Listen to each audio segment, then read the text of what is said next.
Hey guys, Rod here at A Better Way to Farm, where we increase yields and improve profits. We titled this 3 Things to Think About Before Plunging into Biologicals.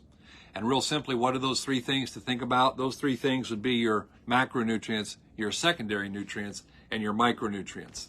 So why do I say that? Well, it's been an interesting week. We've done a lot of reading. We've had a lot of interaction on Facebook and some of the other social media. We have posted some photographs unsolicited.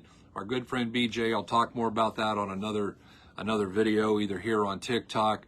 He sent us some stuff showing some differences that he had. Our really good friend Jerry from down in Missouri, his son sent us some photos of where they had what we call a goof plot.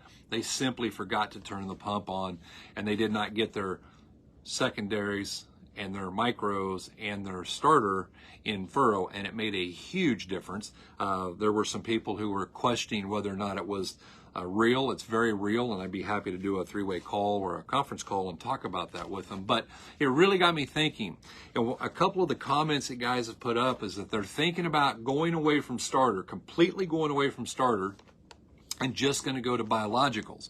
Guys, I'm not opposed to biologicals. We've got plant growth regulators that are excellent. We've got cytokinins, and we know how well they work. We have gibberellic acid. We have endobutyric acid. So we've got some things here that we know that make a difference. We've got products with humic acid in them, fulvic acid. We understand those things and how they work and how they play a part in a successful program. But they're not the whole answer. So let's talk about why is it so important that we take care of our macros, our secondaries, and our micros. This is kind of a lengthy video probably, guys, because it's hard not to be intense about some of the things that we're seeing. I just read in one of the newsletters that I get, and it was an agronomist talking about the fact that you really need to be looking at your sulfur. Now, it's very interesting because here at A Better Way to Farm, we've been encouraging guys to use sulfur and to use sulfur that we don't sell, so it wasn't for us for commission purposes. It was because it's what was right for you, the American grower. And you need that sulfur for a lot of reasons because it does a ton of different things. We know that there's a ratio between nitrogen and sulfur of about 1 to 10, and if we get that out of whack, we hurt. We know that they cleaned up the atmosphere many years ago. We took sulfur out of diesel fuel. We have put in scrubbers and smokestacks. We're making a huge difference in how clean the rain is. There's no more acid rain. What does that mean? That means you used to get free sulfuric acid. Now it means you're going to buy it.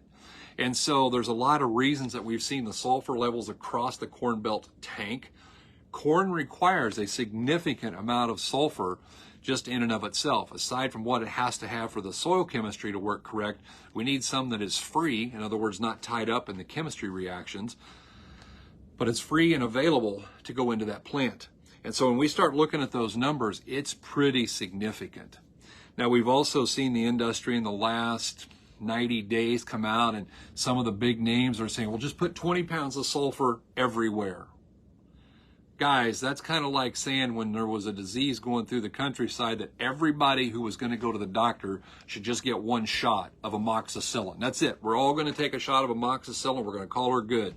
Doesn't matter if you got cancer, if you've got COVID, if you've got a cold, we're going to give you a shot of amoxicillin. Does that seem pretty ridiculous to you? Because it does to me. And the fact of the matter is, just a blanket 20 pounds of sulfur is not the answer. As a matter of fact, we would prefer, because we know that all sulfur needs to be in the sulfate form, and if we're using yellow granular sulfur, there's a long time delay between applying a granule and getting sulfate into the plant. And so we would indicate or would urge you to think about ammonium sulfate, to think about ammonium thiosulfate, talking about putting on some 210024 with a broadcast, or putting some 120026 in with your side dress or with your pre-emerge chemicals, but somehow to get that sulfur out there. And we believe that it is paramount, as in with everything we talk about, guys, we want to see a soil test. Why in the world would we try to get a prescription without getting a diagnosis first? If I call the doctor and I say, hey doctor, I need to see you, and my doctor, she just says, well, Rod, just go down to the drugstore and get this. She didn't hear what was wrong with me. She didn't look at me. She didn't have any idea. Maybe I had a headache. Maybe I cut my left leg off. Maybe I've got the flu. But I'm going to hope that she treats all three of those separately. Guys, that's what we're doing with our soil. We're just going out here and saying, we don't know what's wrong with it. We're just going to put this on and hope it works, because that's what everybody does. You know, I am not a fan of everybody knows. You know, everybody knew in 1491 that the world was flat. And then in 1492, they made a discovery that wasn't true. And so right now we've got people running around saying, oh, everybody knows you should put on 20 pounds of sulfur. We've got guys we work with whose sulfur levels are actually very adequate, borderline on too high. Not very many, but there's a few. We have some people who are just medium deficient, and then we have others who are massively deficient. And those need to be handled differently. So we got to look at the prescription. And I say all of this, what does this have to do with biologicals? Well, it's real simple, guys. We've got people who are saying, we're not going to use starter. On their pictures that you can go back and look at the post, it was interesting because the guy was saying, there is no way that just starter did this. He's right. Just starter didn't make those differences. But using the soil test and using the right starter, low salt, orthophosphate, doing the right thing, guys, right here on my desk pad, it says in red ink, it is never wrong to do the right thing. When we do the right thing and we use an orthophosphate, when we use a clear product, when we use a low salt, when we row place it correctly according to the guidelines. But then the gold medal winner is this, guys. We have to put in the micronutrients as needed. That's what's making that big difference. I have no doubt that people have went out and they've done with and without on 1034.0 and there was very little difference. I have no doubt that they've went out with a 918.9 by itself and maybe got very little difference. But if we go out and we put on a good 318.18, a 215.19.3, an 816.11.2, or a good 918.9, and we have the micronutrients that are 100% chelated, and we put them on per the soil test. We're not just throwing darts at a board hoping we get it right, but we do it as a prescription. We go to the soil doctor, and the soil doctor at Midwest Lab says, okay, do this, and then we do this, and all of a sudden, those are how we get the results that you guys are seeing in those pictures. Every one of those is legit, and every one of those is not solicited. Those are guys, Chris had 2 rogues plugged. You can see it for a long ways off when you get next to it. BJ, he went out and he said, all right, here we go. We've got just our seed emergence aid. Now here's the starter and the appropriate micros, and look at the difference. Jerry and Matt, they came in and Matt said, I think Dad might have forgot to turn the pump on here. And he was being tongue-in-cheek, of course, and it's really different, and you can see it. All of this is coming out to talk about the biologicals. We're not opposed to biologicals, and I think the future is big, and I think there's going to be a lot of things come down the pike. But I think in the process, we're going to learn the importance of micros and secondaries and macros, because all of the biology in the soil flourishes best when everything else is there that it should be. We know that Dr. Albrecht 50, 60 years ago down at Mizzou was talking about this. It's in one of his books that I've read, and the quote is that soil biology will flourish in the presence of adequate nutrients, and in the absence of any one nutrient, the biology suffers. And guys, for instance, we know, as I got people saying, well, I'm just going to put on amino acids. I want to add amino acids, that's the deal. Because we all get this bright idea. We got this one thing that's going to change the world, okay? And we're just going to do amino acids. Okay, that's fine. We like amino acids. But are you aware of the fact that amino acids are really, really impacted by sulfur? Adequate sulfur improves your amino acids. Well, maybe before we add amino acids, we should do a soil test, do the prescription, and see how much sulfur it is that we need to apply to get those. We've got guys that are saying, hey, we're going to put on mycorrhiza. We know that we need more mycorrhiza fungi, and so we're going to apply a bunch of those. Did you know that adequate boron in the soil makes those flourish? Are you aware of the fact that when we have adequate boron levels, the mycorrhiza do better, and therefore you get more you get more phosphorus uptake? That we can improve the amount of phosphorus going into the plant just by getting the right amount of boron? Guys, I've said this many times. I'm going to say it again. Pull out your soil test. Pull them out. Look at them. What is your boron level? It's a very simple concept. Is it 0.8 or under? Because if it is, you need boron. And the farther it is under, and we see tests frequently at 0.1 parts per million, 0.2 parts per million. They need a lot of boron, a lot. And it's got to go on in a form that will go into that plant. And guys, I believe that as the people at the universities, as they're wanting to study stuff, and I believe there are grad students out there who are going to take off and they're going to study, start to figure out the importance of what this micronutrient does in relationship to this soil biology, this bug, this bacteria. And I do believe that one of the things that we're going to be looking at here is how to make those flourish. I also know that, I see guys, we've got 10,000 different micros in this jug. We've got bugs in a jug. We've got this. And I would love for that to work.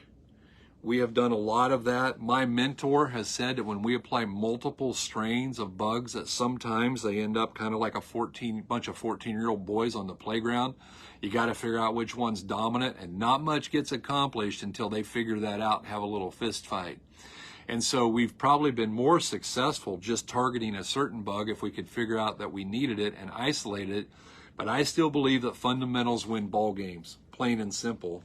And the fact of the matter is, fundamentals are not just NPK. We are so far past that, and I hope that you guys are aware of that. I did a TikTok earlier today talking about, is your team underperforming? If you've got teammates, agronomists, consultants who are telling you more N, more P, more K, that's it, that's the answer, it's time to make a trade, okay? They need to be traded because it is not out for debate. We know that secondaries and micros are critical to the plant developing and maturing and making good yield. But we also are learning that there is already a great body of evidence talking about how sulfur affects amino acids, talking about how boron affects mycorrhiza. There's a lot of different things out there as we talk about these and what these deficiencies do, and not only in the plant, but also in the soil. So, guys, if you're thinking about doing some bugs in a jug, if you're thinking about diving off into biologicals, I think that's cool. But I want to make sure we're not jumping on something just because it's new and sexy. We get these buzzwords and we like those, and so we're going to do that for a while, and then we get a new buzzword and we're going to go do something different for a while. Then we get a new buzzword, and that's good for the marketplace, man. It lets the marketplace bring you tons of things to buy.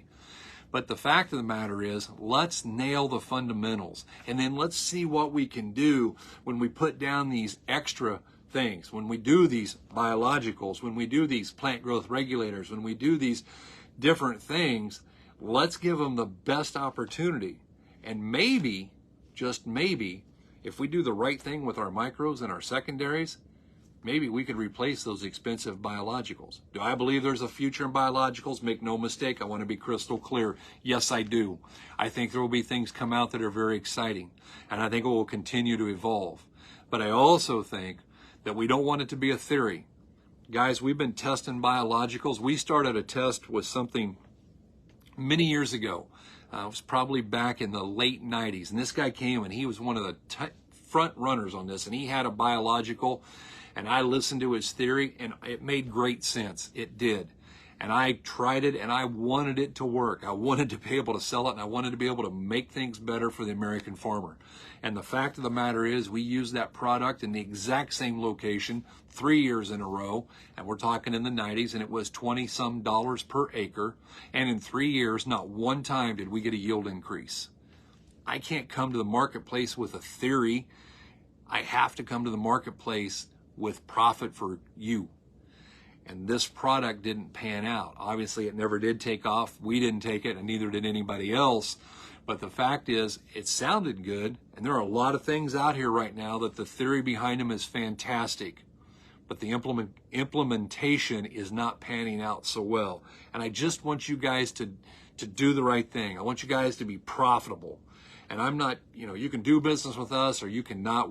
Everybody is not going to jump in and do what we do, and we're totally cool with that. Our job is to bring value to you guys here in the marketplace, give you something to think about, and that's what we're attempting to do here today with this. But I want you to think about the fact that before you buy that amino acid, that you look at your soil test and say, I need some sulfur. And before you buy that mycorrhiza, you say, my boron levels are terrible and I've never addressed that. Maybe we look at those first. And guys, there's so many more like this. It's just fundamentals. We really appreciate you guys tuning in. Of course, you can follow us on TikTok. There's some short form over there that's interesting. You can swing by our Better Way to Farm website and take the profit calculator and see what you can grab off of that. There's some information that you can get there and get it sent to you. And we just always look forward to you. We love our podcast platform. I know some of you guys are listening on that. And if you find value in what we do, give us a rating, give us a like, give us a share, tag someone else. Let us take this information to them too. We would love to help you. If in some fashion you can reach out to us and get some assistance, man, do it. You can call us at 641-919-1206. You can send us a text at the exact same number. You can send us a message on Facebook. Smoke signal, carrier pigeon, we're easy to get along with. Just get us a message. And we really enjoy talking to you guys. I hope that you take this and you think about it and you let it resonate for a little bit and say, okay, let me see what I can do here to improve my operation, because that's the bottom line. Thank you for tuning in. Thank you for your time. We look forward to talking to you soon, and we really do hope you're having a better day.